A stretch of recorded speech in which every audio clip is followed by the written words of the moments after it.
My name is Ralph Tycho, and I'm representing the Comfortably Zoned Radio Network, and we are honoring number 8, Yogi Berra.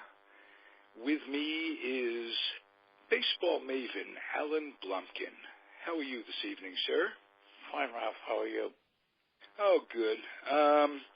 Yogi is your favorite ball player of all time. Yes, I first came across him when I was 8 years old in 1951. I started collecting baseball cards.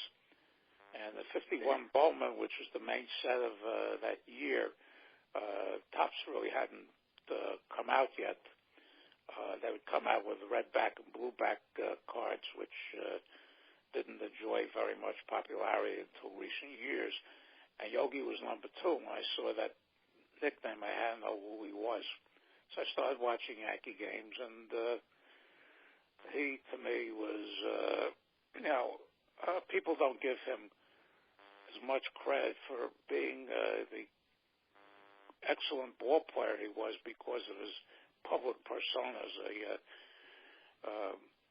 a philosopher, a quote machine. But Yogi was one of the best ball players that I've ever seen, and I just really came to like him and admire him for what he did on the field. You mentioned his quote machine. You put that in quotes. How much of that was Joe Garagiola? How much of that was the Yankee publicity folks? And how much of that was Yogi Berra? I didn't say all the things I said. So I don't know. I'm sure there was some of it, but there was a portion that was, probably invented by Garagiola. But Yogi came out with several books over the years, with his famous quotes, and he would put them. They put a picture of, an example of when he first thought of it. Yeah, but the more when I think of a bibliography for this, I think of Peter Barra. I think his name was Peter. Alan Barra. Alan Barra. Okay, yeah. Wrote a wonderful book on Yogi, and I think it was the best book ever done on the gentleman. Oh yeah, and Yogi was. I constantly call him the greatest American philosopher of the 20th century. Right. And, well, if baseball is a microcosm he reached this the world that we live in, you're absolutely correct. Yeah. Because when the Sunday Times, the crossword puzzle, this was in 1999, because I brought the crossword puzzle to the museum. We had a SABR meeting out there in 1999. I brought the completed puzzle out to the museum, and Dale Barra said, we have 100 of these already. He was the subject of a Times Sunday crossword puzzle. Right. That's when I remember Mel Ott was in the crossword puzzle, and probably still is in some crossword puzzle today. 3 down, 3 letters. Great ball player for the Giants.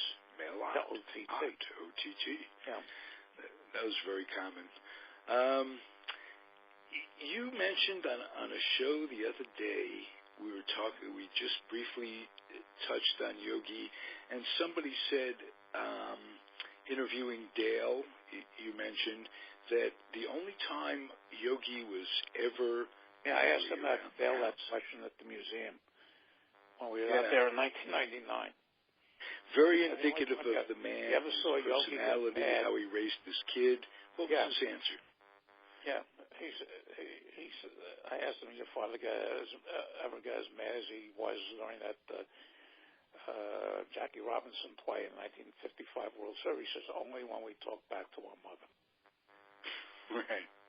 So, and that was the play. Jackie coming in, Yogi guarding the plate, and vehemently when he was called out or safe, Yogi instantaneously argued, which there was no hesitation. leads me to believe that he wasn't going to argue. I can't think of one other example of him going ballistic like that in the game. No. So he insisted forever that Robinson was out, and I think I told the story last time when he and Carmen were having an affair with Rachel Robinson. Rachel Robinson asked Carmen if she could have a dance with Yogi.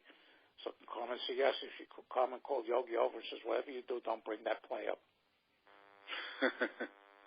And reputedly, they jokingly argue about it for years. They'd see each other. Yeah. One would say out, the other would say safe, and they'd laugh. What a beautiful community baseball is that years later they could have reminisced that way. I'll tell you a little secret about Yogi. From 1950 to 1956, which is 7 years, he won 3 MVP awards and was never worse than 4th in the MVP voting. Wow. And he was quick as a cat defensively. I remember watching the first game of the 1953 World Series on TV when they were playing the Dodgers, and there was a tie game at that point, and the Dodgers had runners on first and second, and Charlie Dressen ordered 2 separate sacrifice bunts, and Yogi threw both runners out at third. Whoa. One right after the other. He was quick as a cat, and I compare him once he got his druthers as a catcher after Bill Dickey learned him all his experiences, as Yogi so eloquently put it, that I have put him in the same class with Johnny Bench. Now, the reason that a lot of people, put Johnny Bench over Yogi as a catcher is because they never saw Yogi play. And now Bench is going to be 70 next year, and it's been over 30 years since he's played, and he's starting to fade into the background somewhat also. Well, let me ask you this. We've learned that it's more difficult to compare players in different generations, like Yogi to Bench, for instance. Yeah, it's very hard. Shield to Cobb, Bonds to anybody that wasn't not in the steroidal era. I got into a Facebook argument quite a while back over the relative merits of Yogi and Johnny Bench. And then I realized that, as I just said, that most of the people who were in this never saw Berra play. So I just exited it, and I haven't gotten into any of these types of arguments on Facebook since. You're absolutely right. Well, I would... something that can go on forever. I would ask you this, though, rather than compare Yogi to Bench, how about Yogi to Campy? Now, Campy won 3 MVPs in the National League. In the same time, they played pretty much the same time. The problem with Campy is Campy had a couple of really terrible years in 1954 and 1956, and was really on the way down in 1957. And he was hurt in all those years. He had a bad hand in 1954, and he had sword injuries his last 2 years. So at his peak, he was top notch. Just like you think he was as good as Yogi as at his peak, or better than Yogi? Probably equal, maybe a little better at his peak, but over the long term, Yogi was better. Okay. Sort of like the when people compare Mickey Mantle and Willie Mays, that Mantle was better at his peak, but over a whole breadth of his career, Mays was probably somewhat better. Right. Because he did it longer, and he wasn't. He was much more durable than Mantle was. Right. And Yogi played more games. Yogi was a right fielder when you mentioned that Bill Dickey coached him into becoming. Yeah, they put him in the outfield because he didn't. He could always hit, and he never. When he came up, he couldn't. He didn't know how to adjust his feet. He didn't know. The pitchers didn't want to pitch to him because he called for fastballs because he couldn't throw anybody out on a breaking pitch. The Dodgers, when he ran wild in the 1947 World Series, when he was behind the plate. So when Casey Stengel came to the Yankees, he saw something in Berra and asked Bill Dickey, who was one of his coaches and the eventual Hall of Famer, to teach Berra how to catch. And Berra proved more than willing to work very, very hard at it. Right. I took him. Tell me something about Dickey. Dickey was a Southern guy from. Yeah. He's from Arkansas. From Arkansas. Yeah. Him fitting into New York himself was. So he was the number one Yankee catcher for about 15 years, and he was also very, very close to Garrett, and was actually rooming with Garrett when Garrett got to retire. He was very, very well regarded, very, very high level player. Yeah. And he found willing and that pupil. And in a year or two, Yogi started handling pitchers like Vic Raschi, Ali Reynolds, and Eddie Wopat, who were all veterans. By the time Yogi became the regular catcher, he was able to eventually win their confidence by his pitch calling.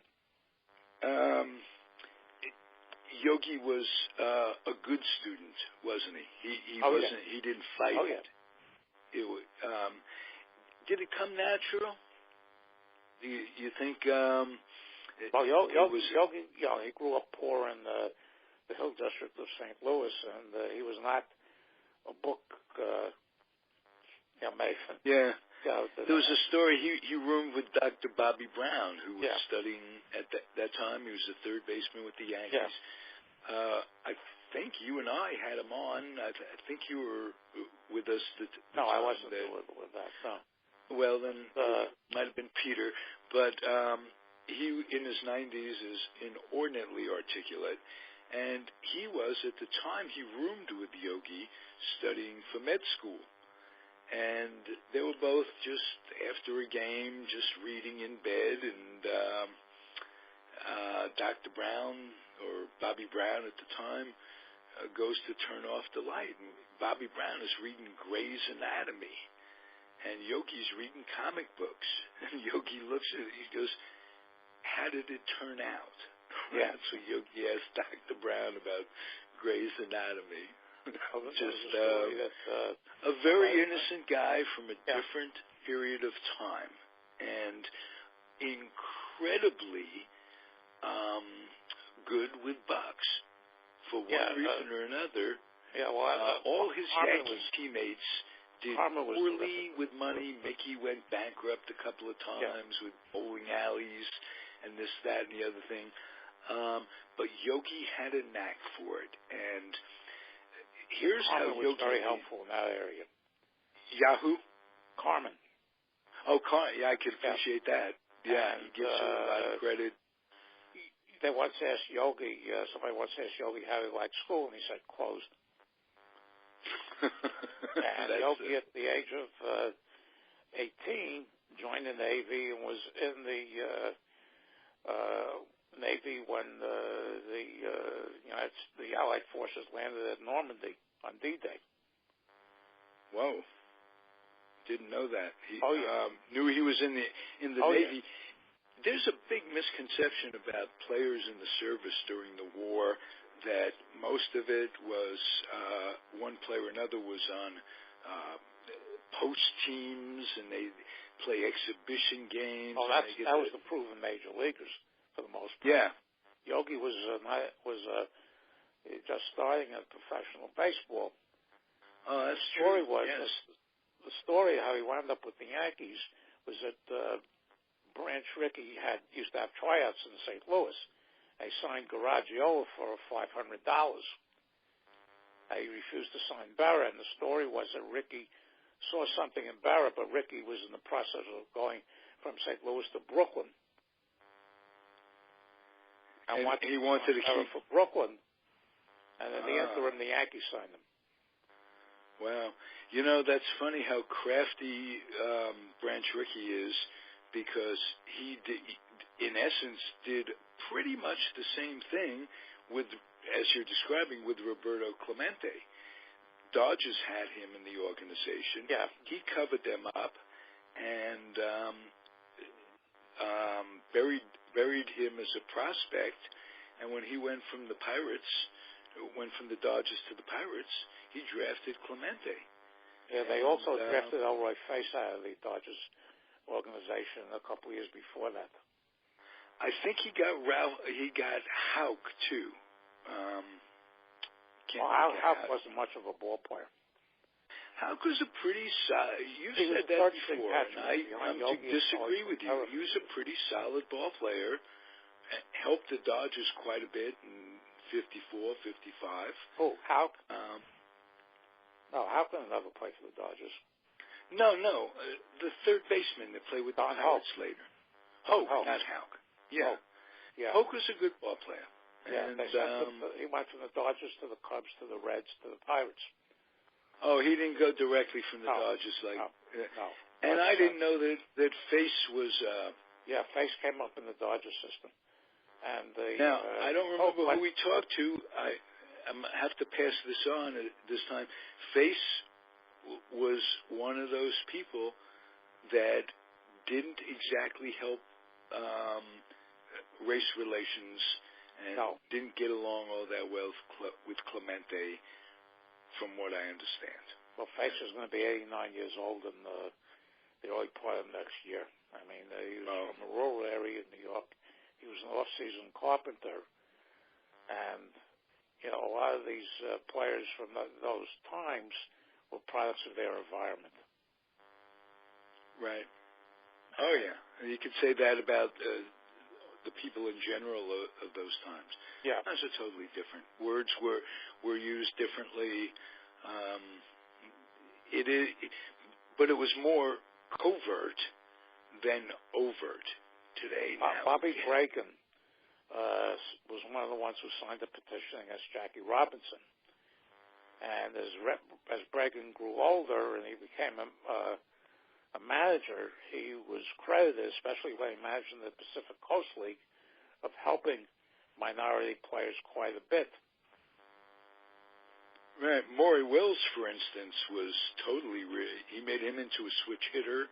Yeah. And he got into the majors, from what I understand. And there's an American League catcher in the 50s who Billy Martin used to fight quite frequently named Clint Courtney. And he was from Alabama. Yeah. And he was not in favor of blacks until he was with the Browns in 1952. And one of his teammates was Satchel Paige. And toward the end of that season, they asked Courtney about it. Says, well, most of the people I know don't like colored folk, but me and Satchel, we figured we can handle that, all of them. Satchel is one of them. Imagine Satchel's eyes rolling up in the back of his head. Yes, we brothers. No question about it. There is a great picture of Courtney standing there after a brawl with Billy Martin. He and Billy Martin fought a few times. His uniform was so messed up. Martin must have been an incredible infighter. Let's put it that way.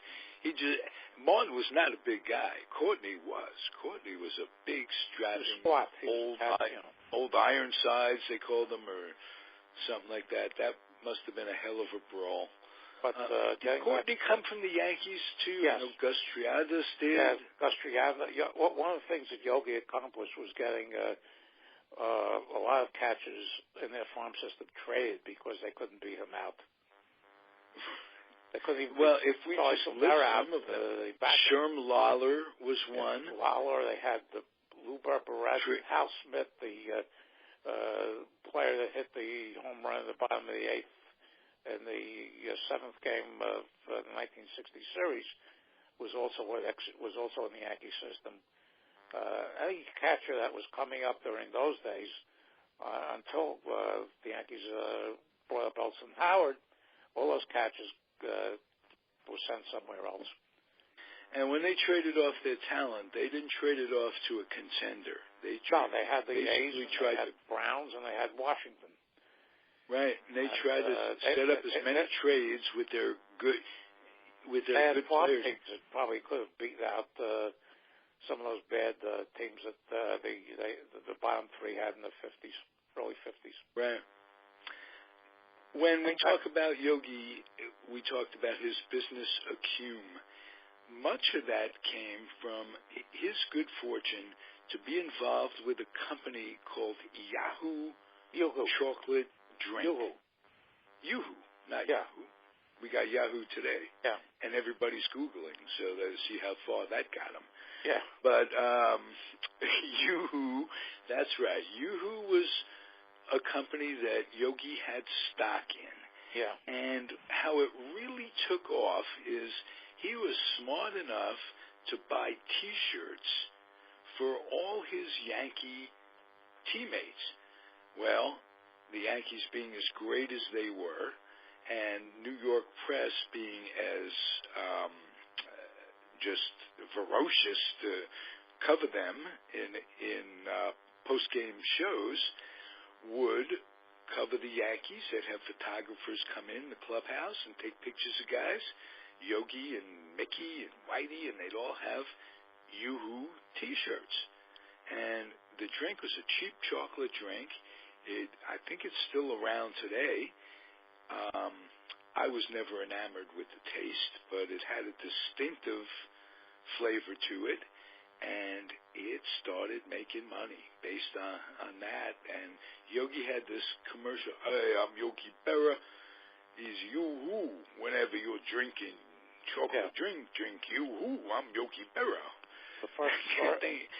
And it just took off. He made buku killing on Yoohoo, and it wasn't just that. He's reputed to have done well, everything, and as you say, probably Carmen's dealing, and but Yogi was the 1950s kind of family man, too. Yeah, Yogi also, the first commercial I ever saw him in, there used to be a shaving cream called Rise.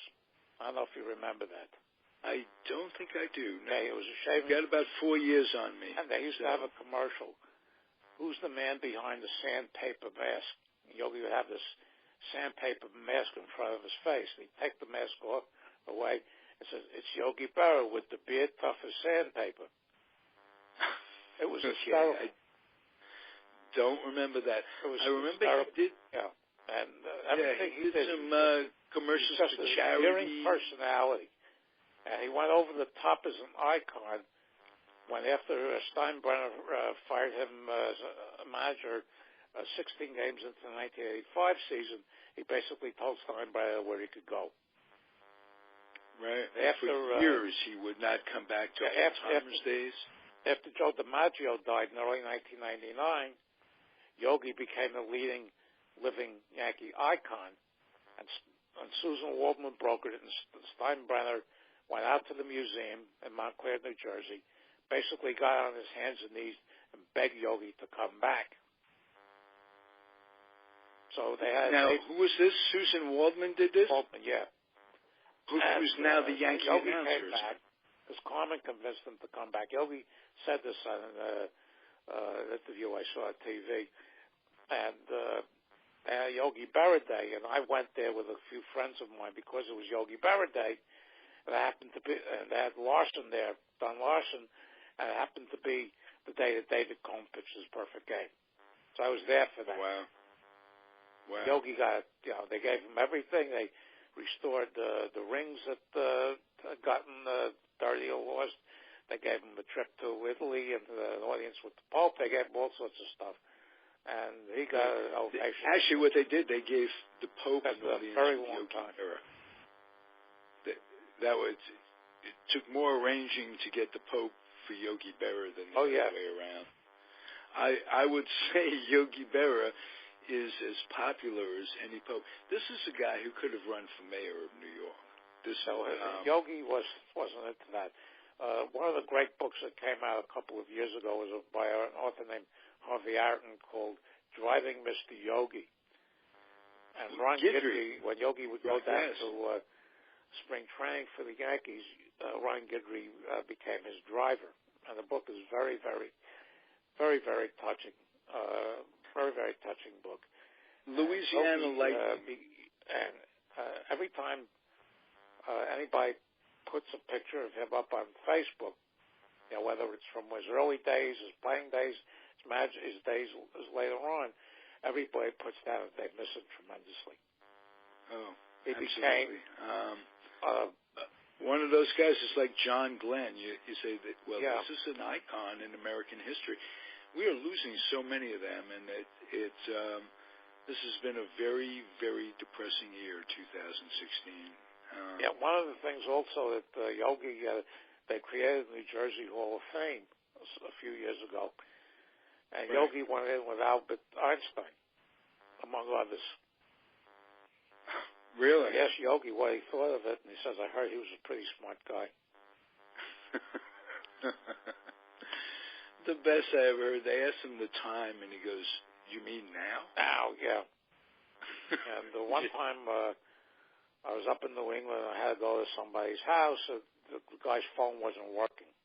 My friend Tom Zacco. And so I followed Yogi's previous guest on the show, and hope to have him back many times. When I finally got there, I said, how'd you get here? I said, I followed Yogi's advice. When I got to the fork in the road, I took it, and it wasn't that way, it was the other way. And that's how I got there. So, sometimes you take the fork. There was an expression, too, when I come to a fork in the road, don't take it. Yogi was wrong. So, you never know. Thank you, sir. You're welcome. This is great. We're honoring Yogi Berra on the Comfortably Zoned Radio Network. My guest is Alan Blumkin. To do so, he's more a part of this network than you can imagine. He's my Tommy Heinrich, old reliable Alan Blumkin. Thank you, sir. Thank you, Ralph. Take care. Good morning. You have a wonderful night and stay healthy. Okay. Bye-bye. Be well. Bye. Bye, everybody out there. See you next time.